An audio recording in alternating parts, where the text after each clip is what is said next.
Good evening and welcome to Dr. Jordan B. Peterson's We Who Wrestle with God Tour.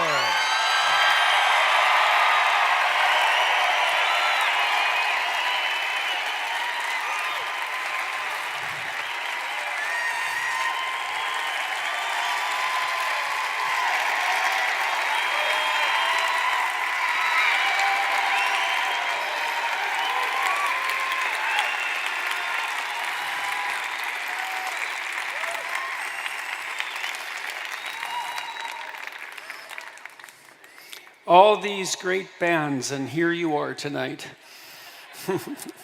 Well, thank you very much for coming. Let me tell you what's going to happen tonight. I'm going to share my thoughts with you for 70 minutes, thereabouts. Then I have a special guest here, Konstantin Kizin, who runs a podcast. Good, well, you should know about him, definitely. Crazy Russian from the UK. A real voice of reason for our fellow Westerners in the UK.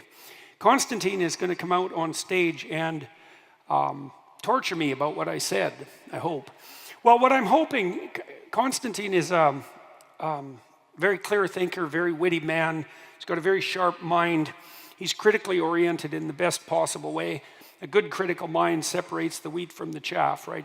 Because to be properly critical isn't to hurt or destroy with criticism. It's to separate what's truly valuable from what isn't valuable so that you have solid ground to stand on. And, you know, one of the things that I've strived to do in my whole academic career is to move closer and closer to believing and stating and writing things that I can't move. And you do that yourself by subjecting your own presumptions to critical analysis. You do that so that you think through what you're doing, so that you don't act out your stupid ideas in the world and die. And that's the purpose of thinking, right? Seriously, the purpose of thinking is to have your stupid ideas die instead of you. And that's part of the reason why your enemy can be your best friend, because if someone can take out something you think because they can show you how it's erroneous and counterproductive, and then you don't have to go through all the trouble of learning that stupidly in the world, that's a fine gift. And so I'm hoping that Konstantin can stand in for the audience, for the critical and skeptical audience. We're talking about very difficult issues. It's highly likely that I could formulate what I'm stating more clearly and precisely. And so Konstantin will come out and we'll discuss what was presented tonight, and then we'll turn to the questions that you've kindly delivered and discuss those. And then we'll reintroduce the band, and that should do for the evening. And so that's the plan. And so away we go. I'm very much looking forward to this.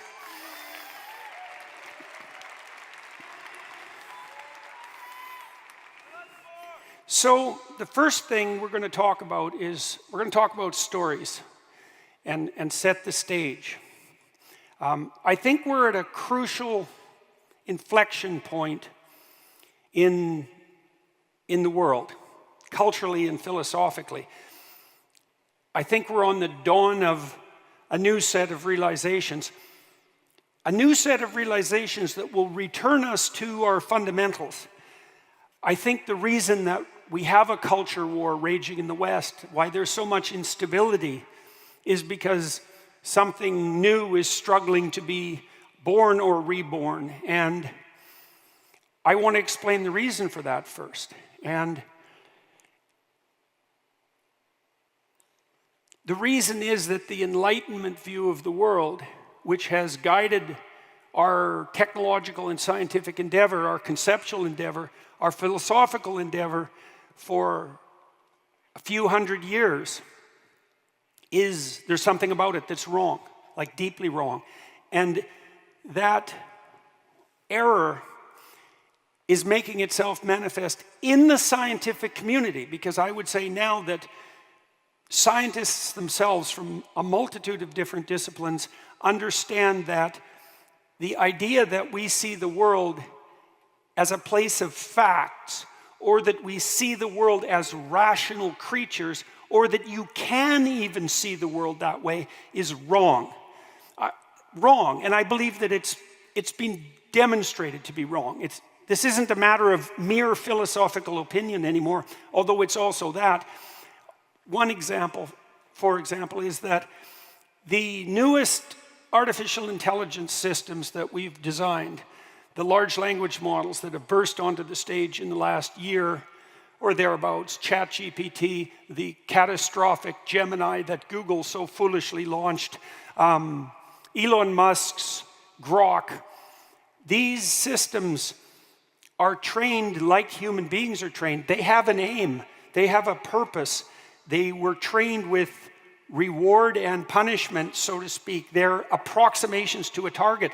They see the world through a structure of value that they have absorbed from human beings. To make the world's smartest linguistic machines, we had to inculcate in them a structure of value. Okay, and so, and we produced machines now that can engage in discourse, that can use language in a way that's virtually indistinguishable from the human, and that's going to become radically indistinguishable from the human very, very rapidly. And they're not programmed like lists of rules. They're not programmed like ordinary thinking machines. They're programmed the same way that human beings learn. They're programmed with aim. They have an ethos and an ethic. We can't orient ourselves in the world with the facts. We can't follow the science because science isn't a leader. Science doesn't establish our aims. Our aims are established using mechanisms of perception and emotion and thought that aren't in themselves scientific. We're aiming at something. Why can't we orient ourselves in the world with the facts? Well, the simplest explanation for that is that there are too many facts. There's as many facts as there are phenomena. More, actually, there's as many facts as there are possible combinations of phenomena. You drown in the facts. When you're confused in your own life and things are chaotic and you're anxious, it's because a plethora of possibilities is making itself manifest in front of you, and you don't know which way to turn. You don't have a clear direction. You don't have a clear aim. There's no way of simplifying the world so that you can act in it. We know, for example, that to perceive the world, you have to obliterate from your consciousness almost everything that you could see, because otherwise you're overwhelmed. We know even that the hallucinogens who are being studied with increasing intensity in recent years interfere with your normal perception such that they bring to consciousness a plethora of things that under normal circumstances you ignore. And the consequence of that is influx of a sense of overwhelming significance and meaning, but at the same time a kind of paralysis of action, because when everything becomes infinitely meaningful, there's no straightforward way of moving forward. When you're in a restaurant with someone on a first date and you're focusing on the conversation and actions of your date in a sea of competing conversations, you zero out everything that you could be attending to in every other table, all the competing thoughts in your imagination, all of the things you could be bringing to mind, to zero in with like laser pinpoint accuracy on what it is that your partner in conversation is doing. And you do that in the world all the time. You make one thing at a time of pinnacle importance, and you arrange everything else in the world at every moment that you perceive around that thing that you've made of pinnacle importance. That's how you see the world. And I don't mean think about the world. This is under thought. It's more profound. It's what you do when you actually see. If I decide to do something straightforward, like walk from here to the stairs on the stage, and I set my aim, I don't perceive any of you in consequence, because the fact of your existence is irrelevant to my purpose, and you're gone. None of the facts of the stage that I could attend to are relevant and perceptible anymore, except insofar as they're pathways or facilitators or obstacles to my journey forward. If I'm looking to the stairs, I see the chairs, but not as places to sit. I see them as obstacles that I have to circumvent in order to attain my aim. Everything that you see in the world makes itself manifest in accordance with your aim. And that's a radically, revolutionarily different way of conceptualizing the world than the notion that you take the facts and you sort them despite their infinite number and calculate your way with the facts rationally forward. That's not what you do. All right.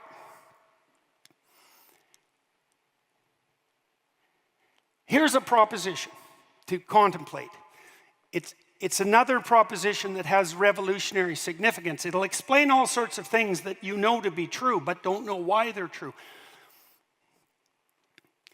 The description of the structure through which you see the world is a story. Okay, that's what a story is. Okay, so now this explains many things that are otherwise left as mysteries or side effects. I read a book by Steven Pinker once. Pinker's an Enlightenment rationalist from Harvard, and a good guy and very smart, and much of what he says is extraordinarily useful, but he believes, for example, that our proclivity to enjoy and tell stories is like a side effect of something more fundamental cognitively. It's the story as entertainment theory. You go to a movie because it's fun. You read a book of fiction to your child because it's fun. It's not core to the, what would you say? It's not a core element of the way that you exist in the world. It's mere entertainment. It misses the point, that theory.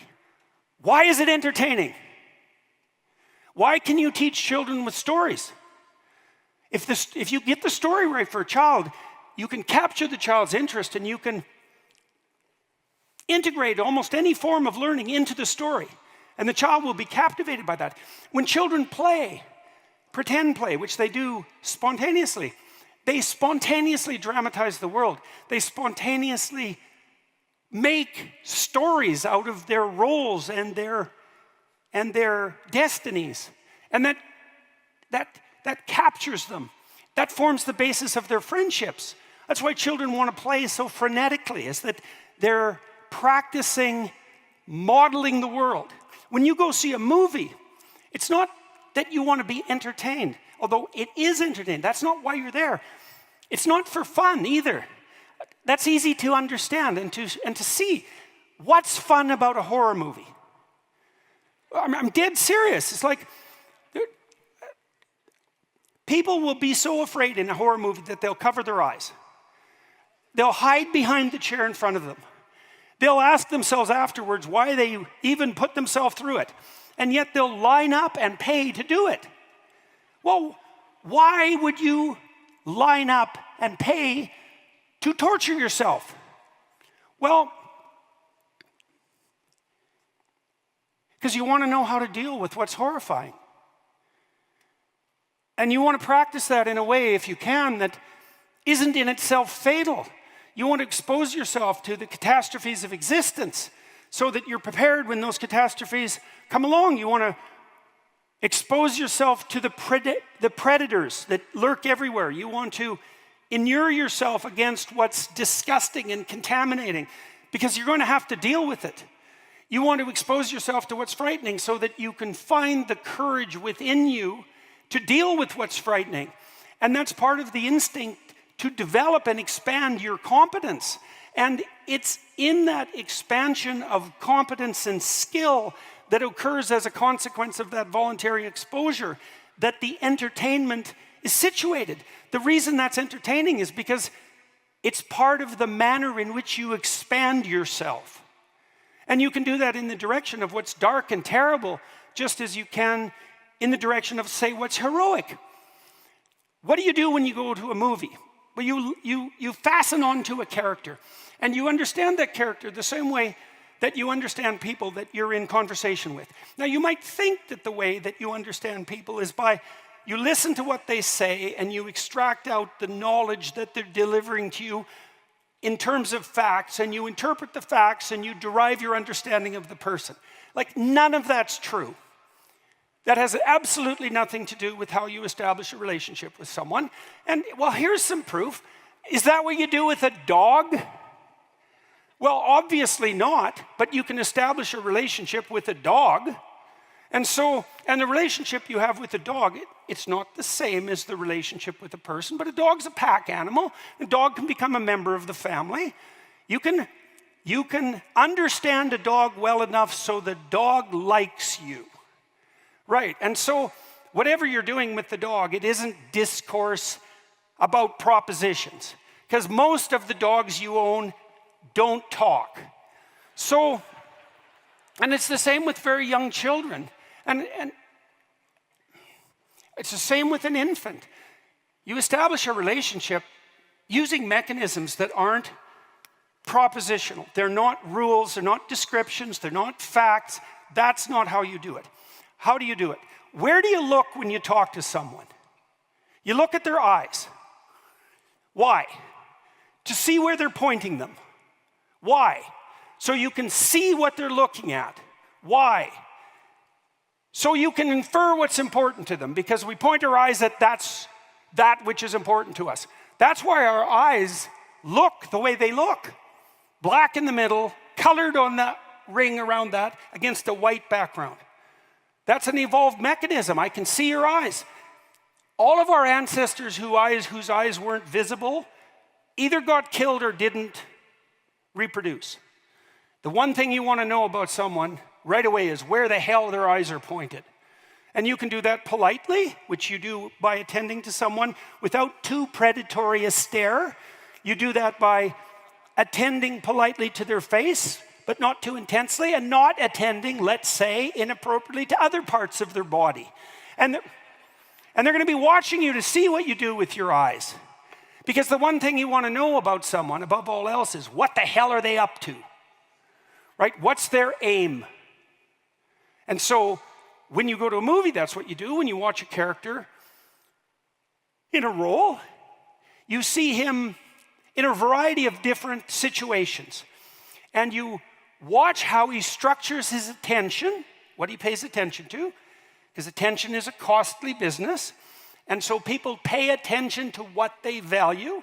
You watch what they attend to, and you watch how they prioritize their actions. And from that, you derive an understanding of what's important to them. As soon as you understand what's important to them, you've got their aim. You've figured that character out. This is what you do when you learn to know someone. What's their aim? As soon as you know their aim, you can see the world through their eyes.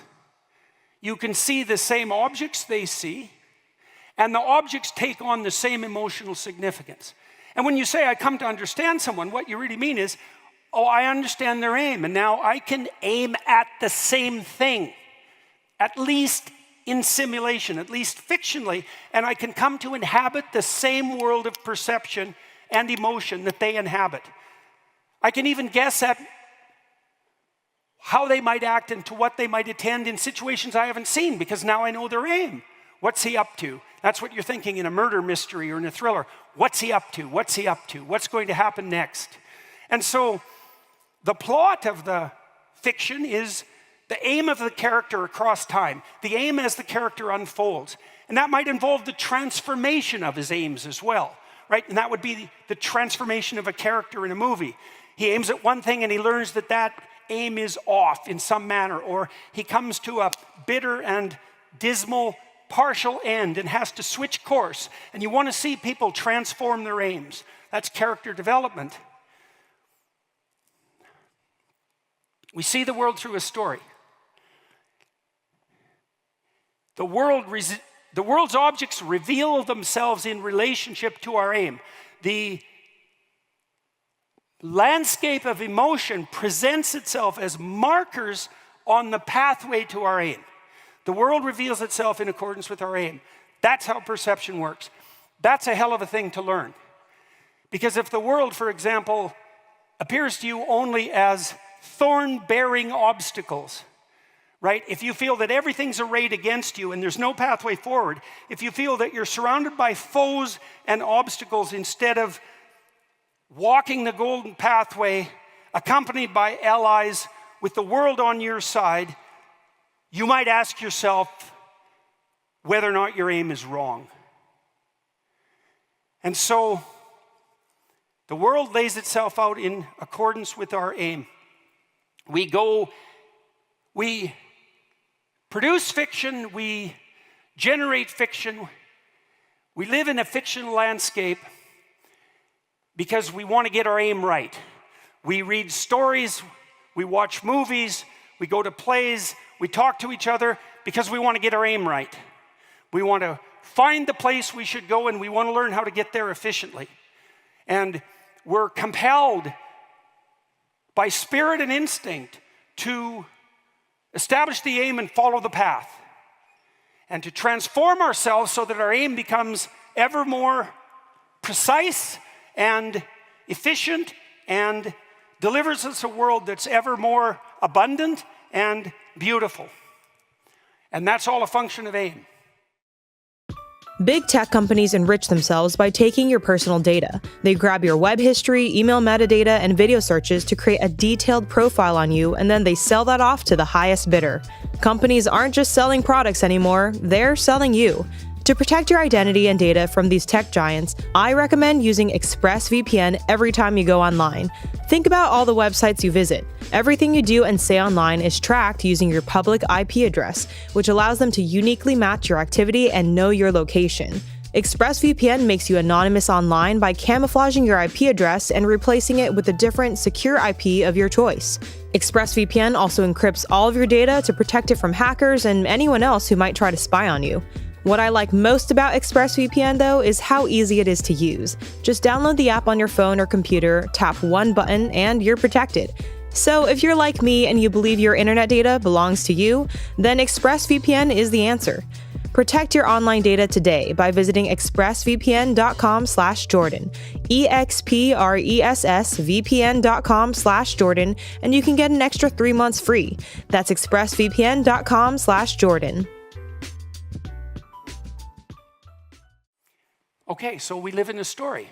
Well then, as soon as you know that, this is what the postmodernists figured out. By the way, this is why the literary critics have become a dominant force in the culture war. The postmodernists were literary critics. You think, well, there's nothing more irrelevant than a literary critic. Like, who the hell cares what an intellectual thinks about a story? I mean, of all the preposterous things to be concerned about, that might top the list. Not if the story is the thing through which you see the world. If the story is the thing you see through which you see the world, there's nothing more powerful than a literary critic, except perhaps an author. And we wouldn't have a culture war right now if the literary critic wasn't far more powerful than anybody had possibly imagined. Because the French intellectual literary critics, known as the postmodernists, have criticized the central story of the West to death. And that's why we have a culture war. And it's no joke. This is foundational. There's no more serious conflict than that. And you all can feel that. That's why you're here. You know that the world is shaking and uncertain in a way that's new. And the reason for that is the story itself is under assault. All right, so let's wander through that a little bit. You see the world through a story. The rationalists or empiricists, even the biologists, they might have an answer to that. They say, okay, fair enough, you see the world through a story, but the story is biologically determined or socioculturally determined. It's a story of sex, that would be Freud, because for Freud and for Charles Darwin, for that matter, for Richard Dawkins, the famous atheist, to an equal degree, the story, the aim is sex, reproduction, and the story is predicated on that aim. Freud, Darwin, Dawkins.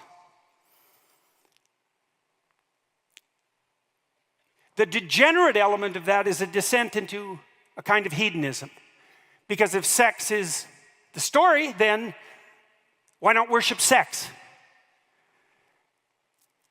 And some dispute that and say, no, the central story isn't sex. This would be the Marxists. The central story is power. That's the story that the universities tell when they're not telling the story about sex. It's all about power. The essential human aim is domination, oppression, victimization, exploitation.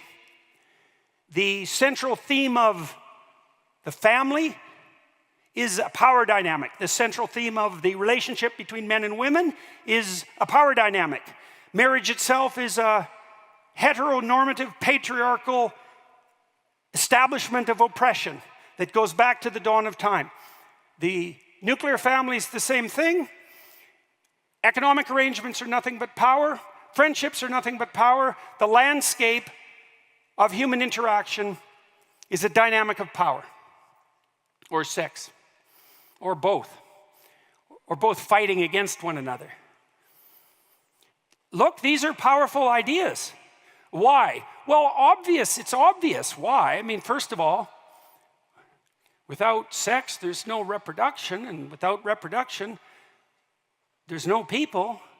And so the Darwinian, Freudian, Richard Dawkins selfish gene claim is that, well, what could it possibly be other than sex?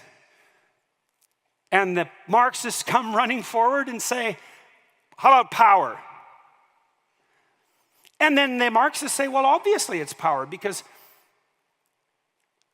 there's radical inequality in the world. There's some who have and some who have not.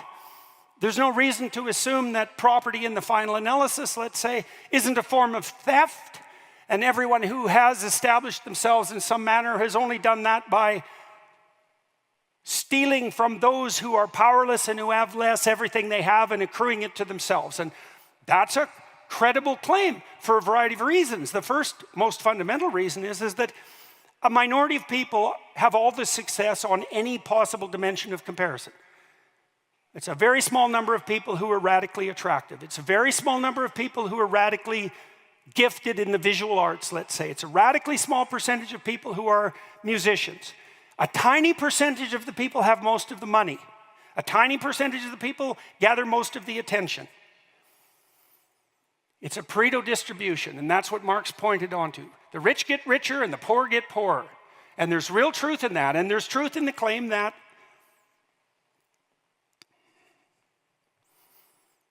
people structure their relationships with power, and that some people who attain success do it as a consequence of exploitation.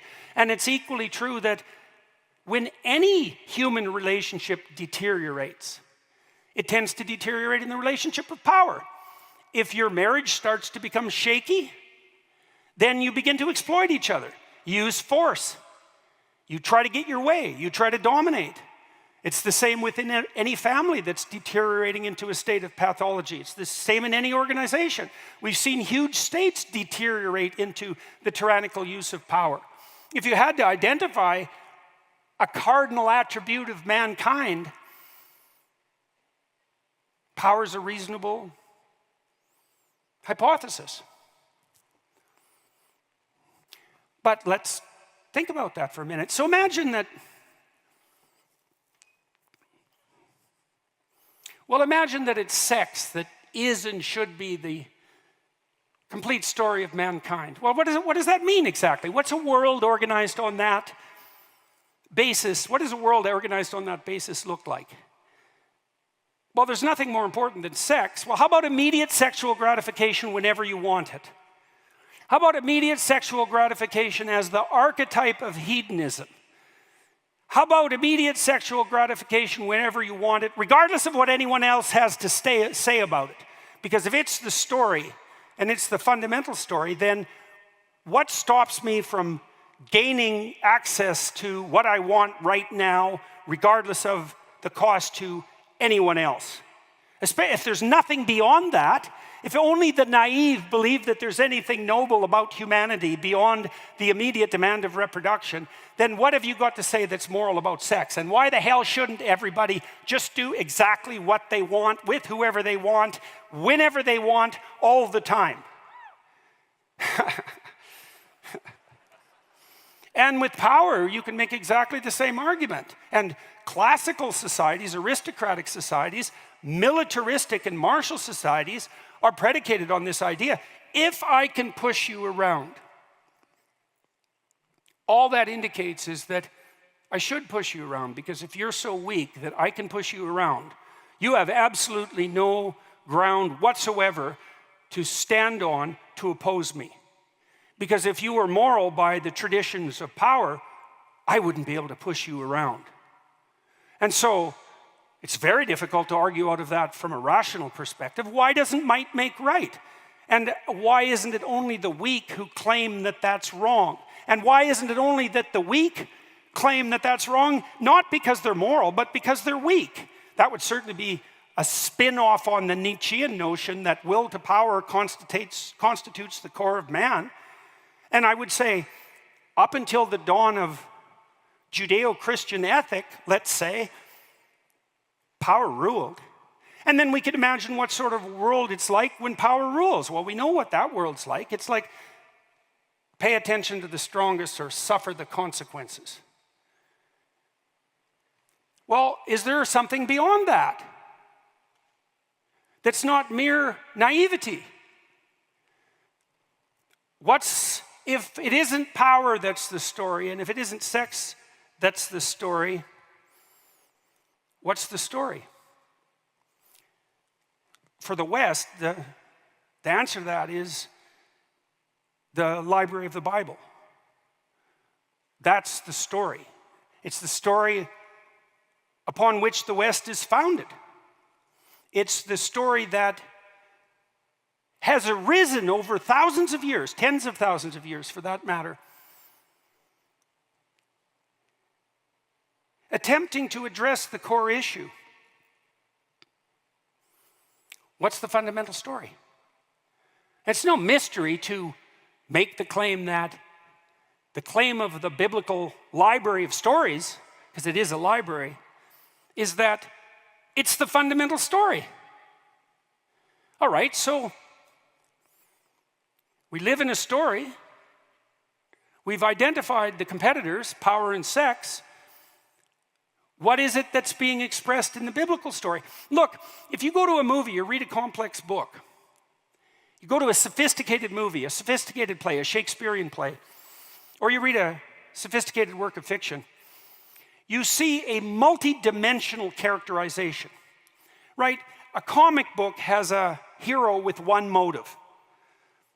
A sophisticated work of fiction has a hero, and perhaps an anti-hero, with complex, multi-dimensional motivations. Whatever characterizes those more realistic people isn't reducible to any single attribute. And in a complicated work of fiction, the author walks you through a multi-dimensional characterization. You see the same person, the hero, aiming upward, the anti-hero or villain aiming downward. You see that person portrayed in multiple different situations, and and pursuing partial reflections of their ultimate aim. And in consequence of that, you learn to understand and embody that complex of aims.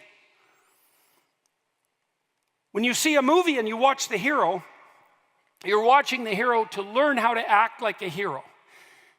When you're watching a movie and you watch the anti-hero or the villain, you're watching the movie to learn how not to fail catastrophically and land in hell while taking everyone else along with you. Is it reducible to something as simple as power or sex?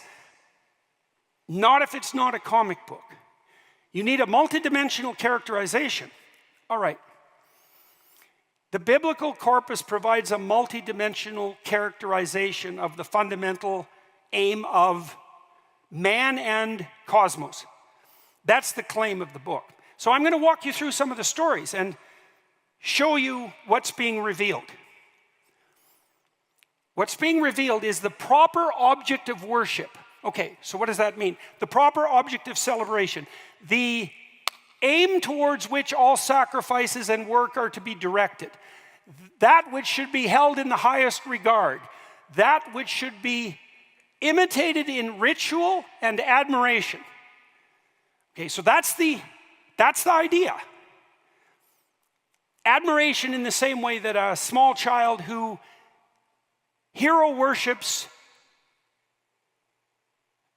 the boy down the street who's the baseball star, because that boy portrays a pattern of skill and attention that is the next appropriate developmental step for the hero worshiping child. That's a recreation of the religious impulse. The impulse to look up, admire, and imitate. The question being, to what should we address our attention, upward looking, admire, and imitate? That highest possible object of apprehension and admiration is by definition God. It's a definition. It's the highest aim that lurks behind all proximal aims. That's a good way of thinking about it. It's the upward aim as such. All right, how do you bring that down to earth? Well, let's start with Genesis 1. There's a characterization of God and man in Genesis 1. The story opens at the dawn of time, at the beginning of things. That's not exactly the beginning of time. That's usually how it's read, but it's more complex than that. It's not only the beginning of time in the linear sense, but it's the beginning of all things that begin. This is what happens every time something begins. This is what happens every time something new makes its entry into the world. It's the continual beginning that continually unfolds, that happened and is happening now and will always happen. It's the pattern of the emergence of order out of chaos that makes itself manifest in the form of your life. How is the stage set? The Spirit of God hovers over the water, over the deep. You hear that in the Judeo-Christian tradition, God engenders the world ex nihilo, out of nothing. That's not how the story sets itself up.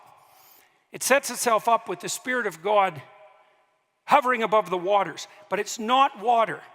That's not the word. Water is one of the symbolic images, attempting to make what's being described clear using a sequence of complex metaphors.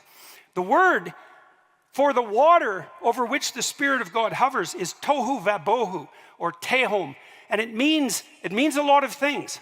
It means the dragon that lives at the bottom of the deepest well.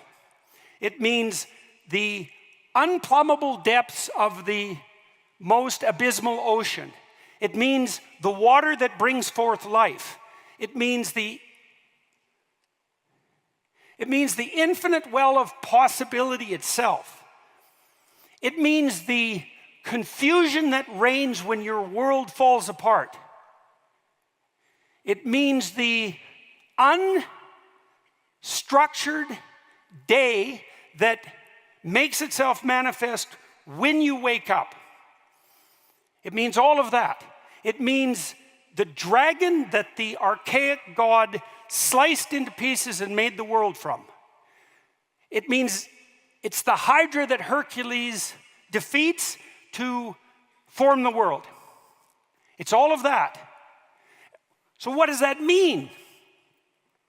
It means that the spirit of being and becoming generates the world from possibility. What does that mean? That's what your consciousness does. That's what you do. See, you think you're surrounded by a world of objects that you manipulate in a robotic fashion, but you're not concerned with the objects that are static. You're concerned with what you can dynamically transform. When you wake up in the morning, what presents itself to you is a field of indeterminate opportunity. That's why you're worried, or perhaps excited, because you have something to grapple with that hasn't yet come into being. The possibilities of the day, and you might think, oh my God, I have so many things to do. I'm overwhelmed. It's too much. Well, that's the tohu vabohu. That's the chaos and confusion. That's a plethora of possibility. You're thinking, oh my God, how many ways are there for things to go wrong? Well, that's the multi-headed serpent that the hero always confronts. And what do you have to do with that? It's like, well, are you going to establish the order that's good in the course of the day? Because that's what you're called upon to do. And it's your recreation of what God himself does at the beginning of time that constitutes the action of your conscious on the possibility that's in front of you. You have a microcosm of plenitude and possibility right in front of you at any moment that you can wrestle into order if your aim is right. The process that God relies on to extract the cosmos, the order that's good, from the well of unformed possibility is the word. It's the logos. Well, what does that mean?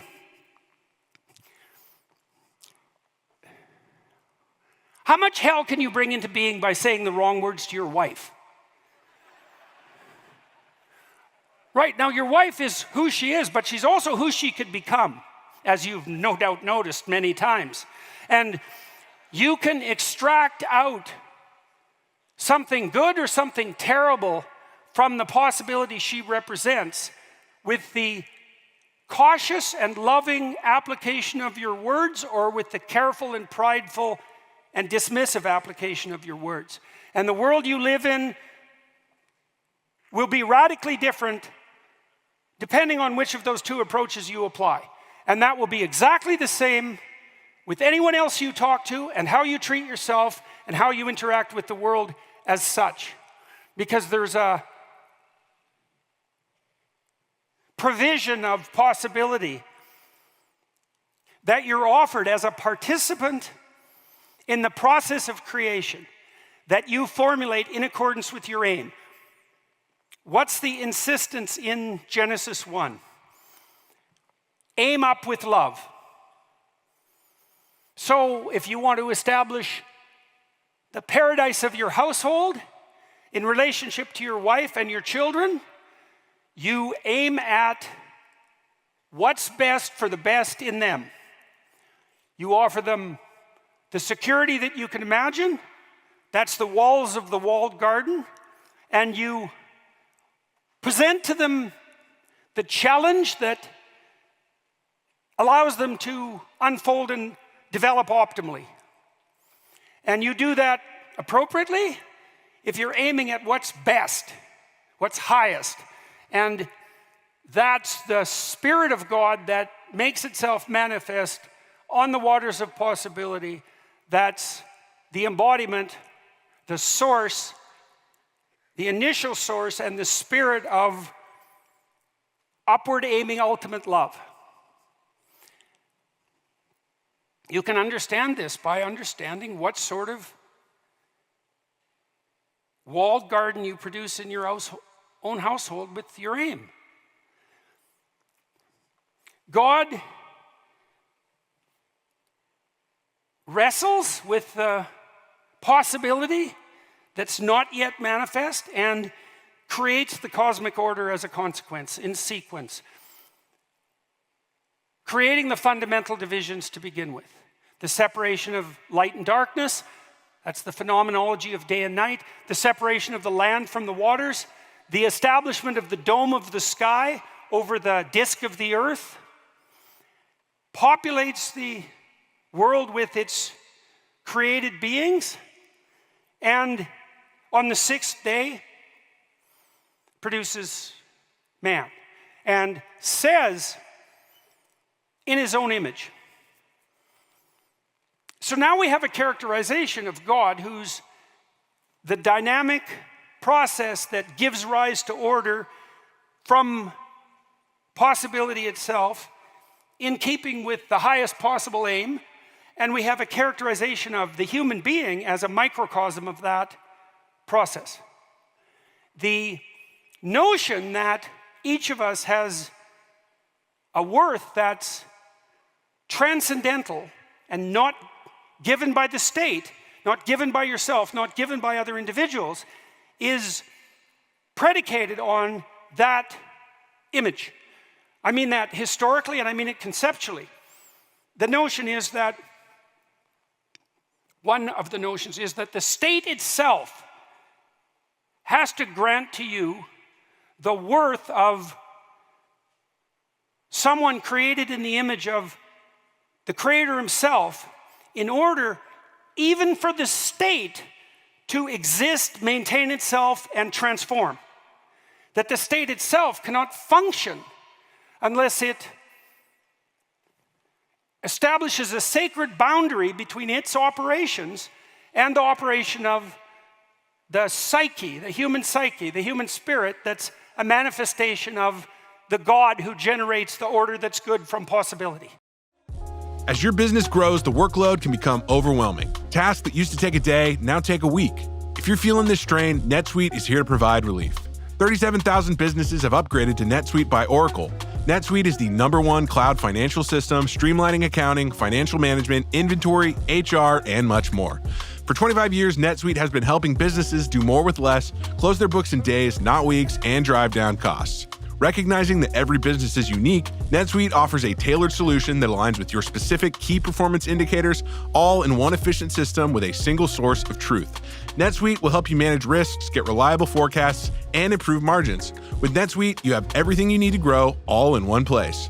Right now, download NetSuite's popular KPI checklist designed to give you consistently excellent performance for absolutely free at netsuite.com/JBP. That's netsuite.com/JBP to get your own key performance indicator checklist. Again, that's netsuite.com/JBP. And you might ask, well, who believes that? And I would say, try talking to one person once without believing that and see how it goes. We call to each other all the time, especially in our intimate relationships, to be treated as if we are the locus of value. And if you treat people that way, if you regard them that way, if you perceive them that way, if you encourage them in that pathway of development, everything in your interactions with human beings will open itself up to you and fill your life with abundance. Everyone wants to be treated that way. And the reason for that is it's in keeping with our essential nature.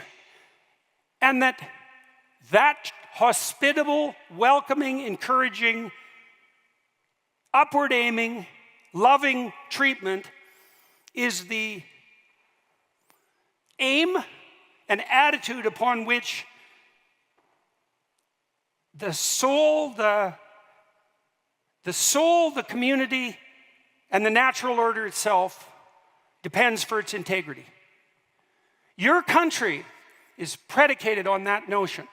The idea that each of you is endowed with inalienable rights and their requisite responsibilities is a direct reflection of that conceptualization. And one of the things you might frequently remind yourself of is the fact that your country wouldn't be what it is, which is the closest approximation to a shining city on the hill that's been established so far in the travail of mankind without that fundamental conception. Right? So then, you might say, well, is it true? And the answer is, it's not hell. I mean that, because lots of countries are hell. And they're hell in a way that opens up into an abyss and has the possibility of a deeper abyss waiting latent within it, which will open up with the possibility of a deeper abyss within that. And that's what happens when that fundamental characterization is overthrown in a revolutionary manner or carelessly abandoned. And we saw that for all of us who are non-believers and no longer conceptualize the metaphysical hell as real. We saw the metaphysical hell realized in the 20th century many times. In case anyone, having abandoned their metaphysical presuppositions, was so blind that only an object lesson would suffice. Right? Nazi Germany, the Soviet Union under Stalin, the Chinese Communist Party under Mao, if that isn't close enough to hell for you, then I would say you should pray that you aren't introduced to something even worse for the purposes of convincing you about what's real. In the second,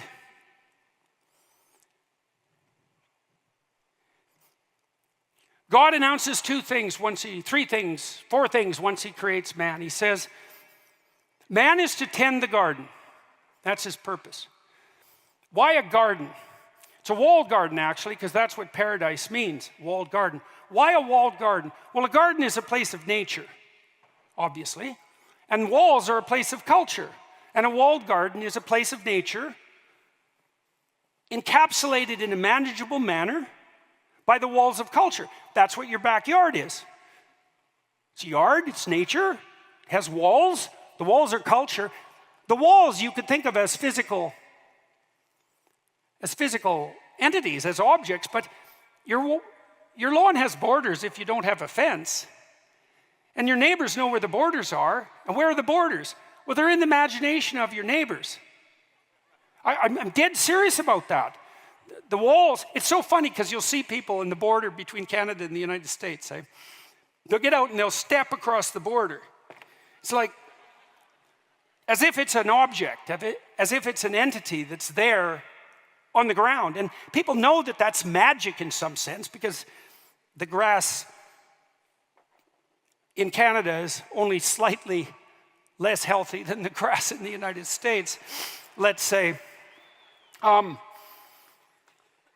It's easy to concretize that, but the idea of a walled-off space in a communal society is a social agreement. You have your domain, your house, your garden, your backyard. That's enough cosmos for you to set right. And perhaps if you're competent enough to do more, you'll expand your garden so that you have more to tend.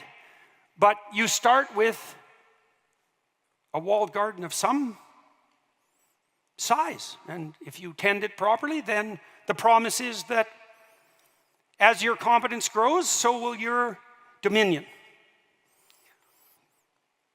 Man sent to tend the garden and to name everything that's in it.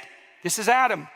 What does that mean? Well, it's the logos again. It's a re-representation of the creative spirit of God that makes itself manifest when time begins and when new things come into being. Our ability to name, our ability to speak, is that in the microcosmic manner. That's what we're capable of doing. That's what the patriarchal spirit does, is name and order the world.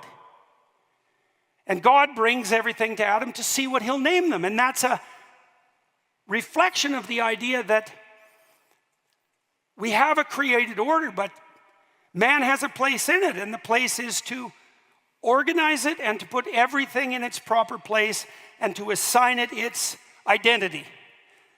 And that's no different than the prioritization of attention that's part of the story. Name things in relationship to their function. Put things in place in relationship to their significance in the hierarchy of being. Orient all named things upward. Sequence, constrain, organize, and order. The manifestation of the patriarchal spirit. And what does God decide? That's not good enough. Man lacks a helper. Man needs a helper. Woman's created as a consequence because the order that men produce, because of their limitations, is insufficient. And something has to be introduced to speak for that which is not included. That's the role of woman. That's the biblical role of the woman. It's the biological role of the mother. You know this in your own household.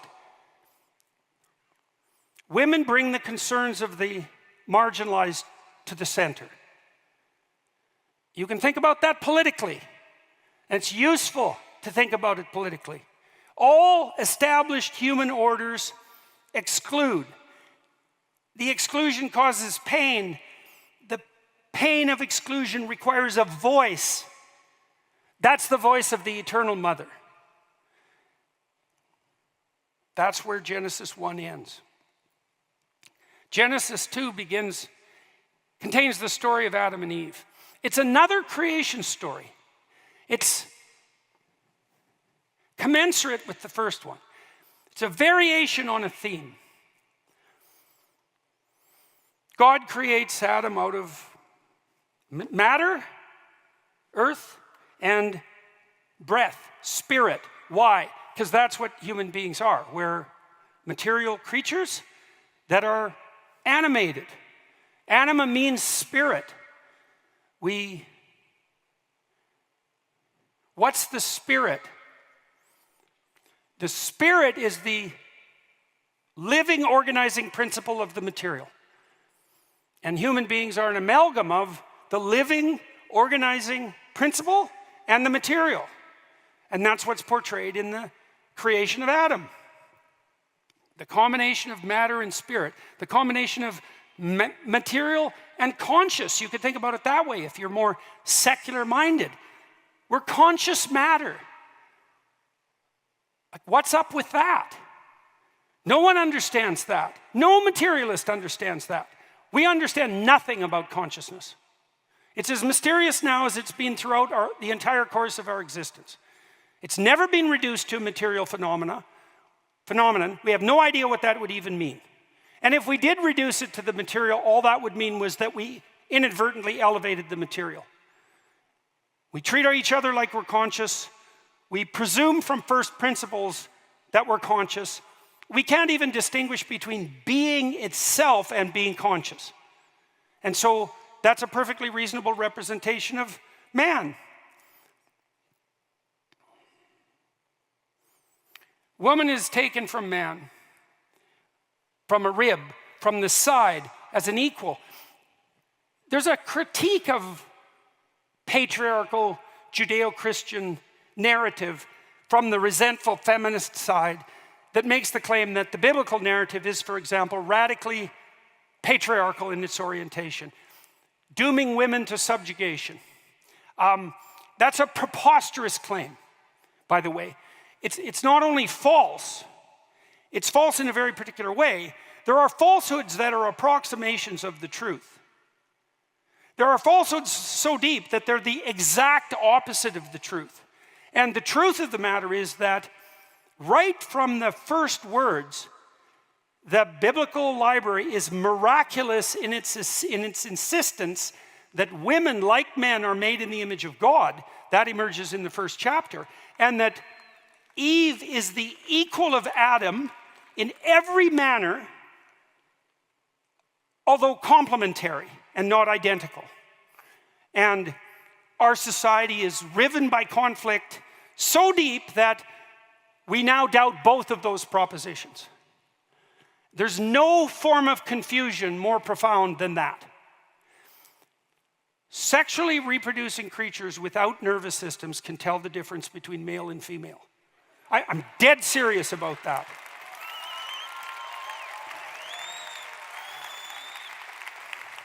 If you can get people to swallow the lie that there's no difference between men and women, there is no lie they won't swallow. Right. So, God makes Adam and Eve,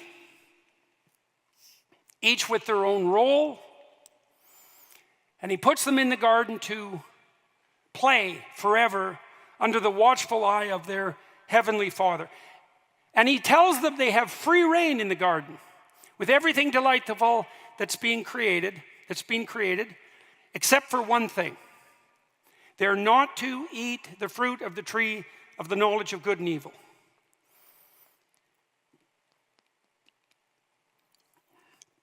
So what does that mean? Man, that's a mystery.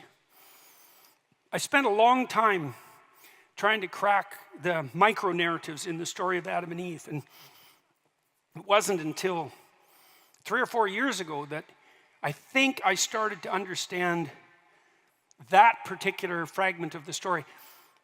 A friend of mine is here, Jonathan Pajot. Some of you might have been following him. Jonathan and his brother Matthew really helped me crack this. And so we're here. I'm here with Jonathan and a number of my other colleagues and friends right now with the Daily Wire recording another seminar. We released an Exodus seminar. We're recording a seminar on the Gospels right now. We're about 60% of the way through that. And so, just so you know, that's also forthcoming. God tells human beings, he makes one fundamental rule. Do not eat of the fruit of the tree of the knowledge of good and evil. Okay, that's moral knowledge. That should be self-evident, knowledge of good and evil. That's moral knowledge. Moral knowledge is predicated on the idea that there's an upward path and a downward path, that there are desirable things and that there are undesirable things, and that at the pinnacle of what's desirable is what's heavenly or paradisal, and in the abysmal depths of what's undesirable is the diabolical and the hellish. And that's the moral landscape. That's the landscape of good and evil. That's the fictional landscape. Fictional in the sense of characterization and plot. Fictional in the sense of distilled truth, not falsehood. Fictional in the sense that the fiction describes the structure through which you see the world. Fiction as the deepest form of truth. What does it mean to eat of the fruit of the knowledge of good and evil? When Nietzsche announced the death of God in the late 1800s, he said something that he believed would constitute a pathway forward. He said, "We have dispensed with God. We are the greatest murderers who ever lived. We've engaged in a murder so profound that will never wash away the blood. How could we possibly conduct ourselves in the aftermath of that murder?" You read of Nietzsche as a triumphant anti-Christian. He was a very complicated person, and he knew perfectly well that the dissolution of the Christian metaphysic would produce a cataclysmic consequence. He predicted in the late 1800s that Europe would turn to a radically resentful egalitarian communitarianism that would kill tens of millions of people, which is exactly what happened. And he saw that coming just as clearly as his Russian counterpart Fyodor Dostoevsky saw it. He knew what would rise in the aftermath of the death of God. He knew that resentment and communitarianism would be one temptation. And he tried to formulate an alternative path. He said, we're going to have to create our own values. We're going to have to take it upon ourselves to create the moral landscape. I read that, and I understood why he said that. I could see its influence on clinical psychology, for example, the notion of the self-actualized person, the notion that our soul should unfold in the direction that's commensurate with the deepest understanding of our subjective selves, right? The radical unveiling of subjectivity, self-definition. I am what I say I am, which is a radical claim in our society now. A claim of omniscience. Not only am I who I say I am, you better act like I'm who I say I am. That's the claim of the radical subjective. Well, what's wrong with that claim? Well, the psychoanalysts criticized Nietzsche very effectively. They said, look, how are you going to create your own values when you're not master in your own house? Have you tried telling yourself what to do? How does that work for you?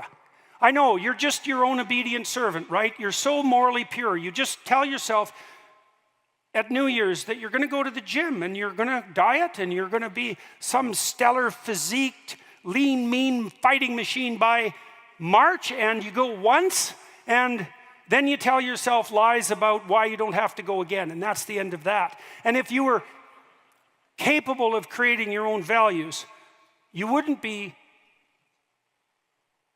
the banner, the tattered banner that blows in the wind of its own whims. The psychoanalysts figured this out very quickly. You're a war of competing whims. And a creature like that's going to have a very difficult time navigating the complex landscape of the ultimate moral pronouncement. Who are you to make a decision about what constitutes good and evil? And that's what God tells men and women. It's like, you don't get to create the moral order, you get to dwell within it. You get to align yourself with the pre-existent moral order. You do not take to yourself the right, the presumption to define good and evil themselves.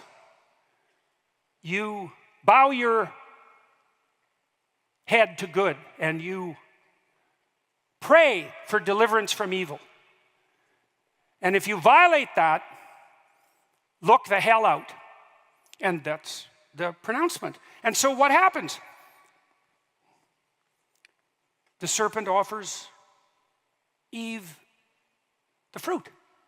Why the serpent? Well, the serpent is camouflaged. The serpent is crafty, subtle. The serpent is marginalized. The serpent is the voice of pride. The serpent is Lucifer. That's the metaphysical surrounding of the story that develops over centuries, the notion that the serpent in the Garden of Paradise is Lucifer himself, the spirit of pride. What does that mean? It's prideful presumption that makes you assume that you can define the moral order. What's the prideful presumption of Eve at the beginning of time and forever? I can even clasp the serpent to my breast. It's the careless welcoming in of the monstrous and prideful under the guise of the pretension of maternal compassion. And if you can't see that happening in our society, you're blind. It might be easy to just toss all of your discipline to the side for the summer, but a life of greatness doesn't happen by taking the easy route. The Hallow app offers an incredible range of guided meditations and prayers that are designed to help you deepen your spirituality and strengthen your connection to God. With Hallow, you can embark on a journey of exploration, diving into different themes and types of prayer and meditation. From gratitude to forgiveness, each session offers a unique experience, sparking your curiosity and deepening your spiritual understanding. You can choose different lengths of meditation to fit your schedule, whether you have a few minutes or an hour. With its user-friendly interface and hundreds of guided meditations, the Hallow app has quickly become a go-to resource for people seeking spiritual growth and healing. You can download the app for free at hallow.com/Jordan. It allows you to set prayer reminders and track your progress. Hallow is truly transformative, and it'll help you connect with your faith on a deeper level. Don't lose your prayer habits this summer. Maintain your peace and deepen your relationship with God. Download the Hallow app today at hallow.com/Jordan for an exclusive 3-month trial. That's hallow.com/Jordan. And what's the sin of Adam? Well, what do men care about? Women care about, properly, about the helpless infant. It's a powerful feminine virtue, and it can be inverted and made prideful and trumpeted and presumptuous, to infantilize the world and to advertise that compassion as a badge of worth and honor, as a mode of attaining status.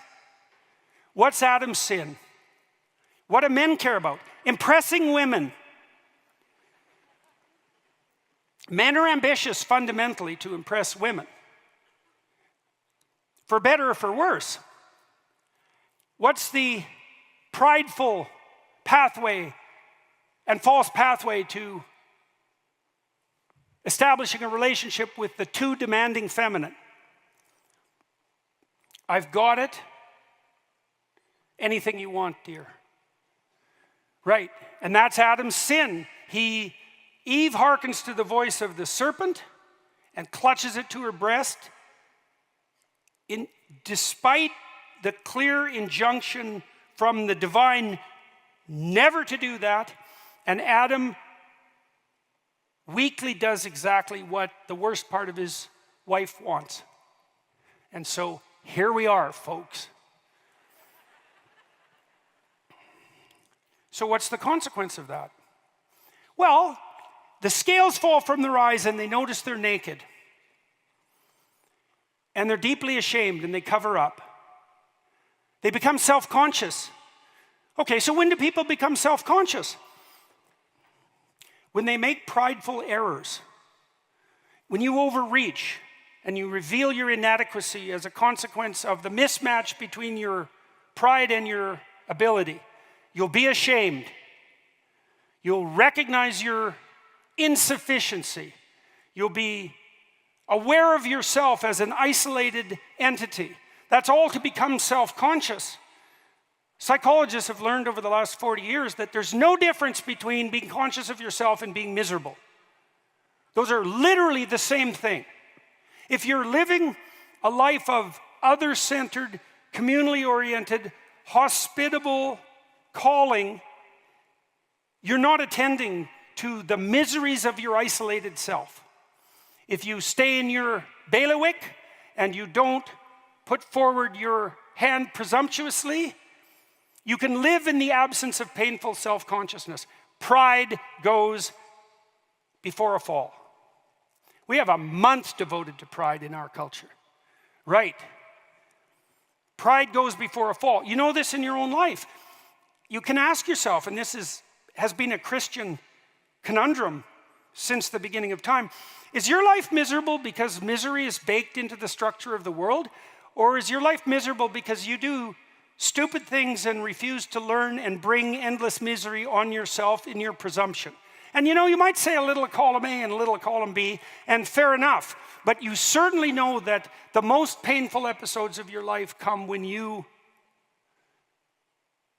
claim falsely to be more than you are. And the core narrative in the Judeo-Christian ethos is that the fall of man into the profane world is a consequence of pride. And that is really something worth thinking about. You know, Adam and Eve are called upon to work in misery as a consequence of their pride. Well, could you work joyfully? If you didn't overreach yourself, if you were aiming upward properly, if you were telling the truth, if you were acting communally, if you're acting in relationship to what was highest, would it be possible that your work would be joyful and bring abundance? Isn't there times in your life when that's happened? Is it the case that you move forward in misery in precise proportion to the pretension of your aim? It's worth considering. It's the suspicion that arises at the end of the story that begins history, because it's with the prideful fall of Adam and Eve that history begins. Adam and Eve discover they're naked and they hide. And God comes along and says, Adam, where are you? And Adam says, I'm over here. I'm hiding. And God says, well, why are you hiding? It's a foolish thing to do, right? Because Adam is perfectly aware that God can see through bushes. Adam is hiding from God. Is it your pathetic self-consciousness that makes you hide from God? That's a good question. Are you not everything you could be because you're ashamed of who you are? That's what that story indicates. And so God calls Adam on. He says, who told you? Why are you hiding? And Adam says, well, I'm naked. And God says, well, how do you find out that you were naked? How did you find out that you were inadequate? How did you find out that you are shameful? And Adam says, you know that woman you made me? It's her fault. And that's the second sin of Adam. And that's another indication of the non-patriarchal nature of the text. You know, Eve is the first human being to take a bite of the apple, but Adam follows along, and it isn't obvious to me that the follower of sin is in a worse, better moral position than the initiator. And then he compounds his sin, like men do, by blaming the woman. Why is your life so... Well, if you had my wife, man, you'd know. It's like those damn women. It's a handy excuse for men all the time to say that, and it's not least because men can't tolerate being rejected by women, and women reject them all the time. And the reason women reject them is because they're not all they should be. And so, of course, that makes men painfully self-conscious and makes them shake their fist at God and makes them hide. And so, well, God says, and so Adam reveals himself in this pathetic manner. It's like he can't even take responsibility for his own misstep. He has to blame the thing that's been granted to him as the highest form of gift. And not only her, but God. Whose fault is it? Well, it's not mine. It's probably women's fault. And if it's not women, it's clearly God. It can't be me. So what happens? Well, both Adam and Eve are condemned to suffer in their work. And that's how history begins. And that's the situation of the fallen world. And that's the description of the landscape of profound fiction that we inhabit. And that's only a tiny fraction of the characterization of God and man in the biblical corpus. Thank you very much.